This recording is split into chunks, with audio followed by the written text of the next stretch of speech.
Watching movies and studying the shots that made it into the final cut of the film is something that I found myself doing a lot more of lately. And I'm starting to realize that cinematography can be described in many different ways. The way that I've been starting to describe it is a realistic version of this world, but in a more exaggerated form. The reason why I created this channel was to document my abilities currently and show what abilities that I had into creating a beautiful image, and also documenting what new approaches that I was learning to take into creating a beautiful image. But now I'm starting to find myself doing a lot more than what I realized that I'd be doing. Analyzing where you are now and what you are doing now is the best thing to do to understand where it's going to place you in the future.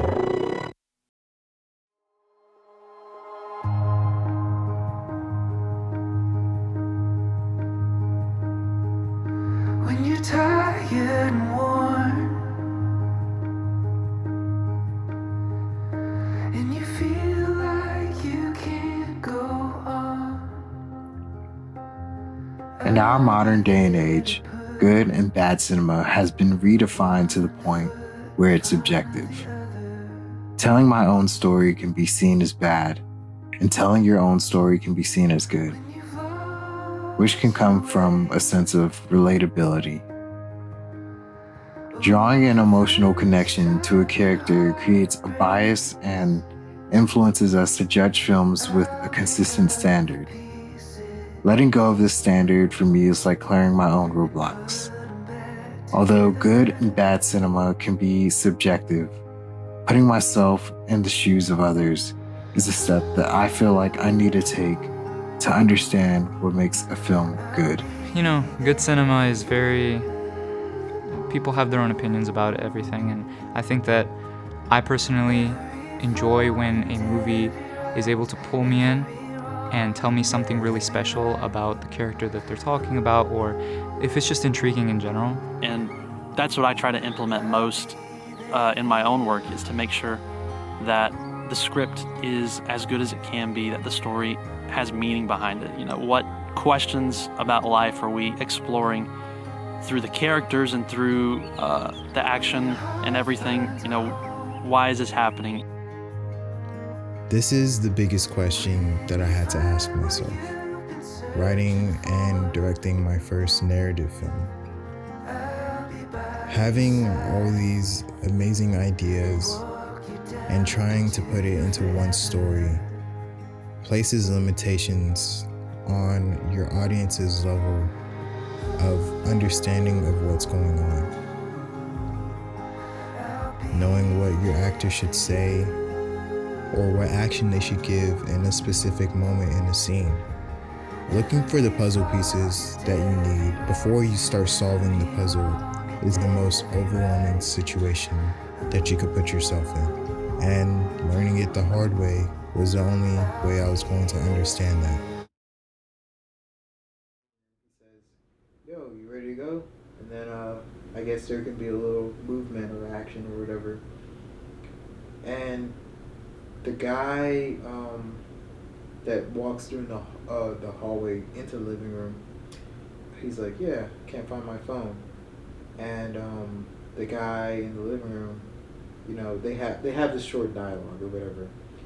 And then he said, well, okay, I'm gonna go look for my phone one more time before we go. Mm-hmm. But then you talk about quality, right? And quality, of course, it's in the back of your head, and you want it to be good, or at least what you believe is good and what you sometimes might think other people think is good. And it does hurt a little bit sometimes. You wonder if it's good enough, you wonder if it's worth it, and you try your hardest sometimes to appeal to everyone, but at the end of the day, it's not truly about everyone. It's about creating something that you think represents who you are and represents your style.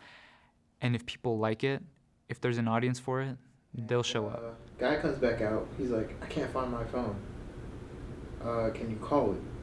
He goes back. Well, he doesn't go back. He calls his phone, and then he's just standing there. He's like, "Are you calling it?" And then he's like, "Yeah, it's ringing right now." And then he puts it on speaker, and we hear the ring. And then I guess out of frustration, he goes Going back all the way to his completing room. a film. The downside of film races, of course, is that you have very limited amount of time to prep, and so you kind of have to rely on instinct and not really have a lot of time to really put thought and meaning behind everything that you do in it. So I think a way I kind of look at it is that I know these films probably aren't going to be my best work, but I want to use them as a way, as practice. Maybe there's a certain type of shot I want to try, and now the film race is a great way to do it. Okay. Shoulder level.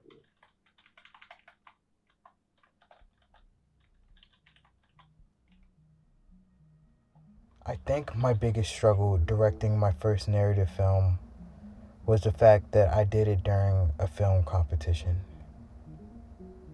Not being able to express my ideas or exercise my ideas fully felt like a limitation.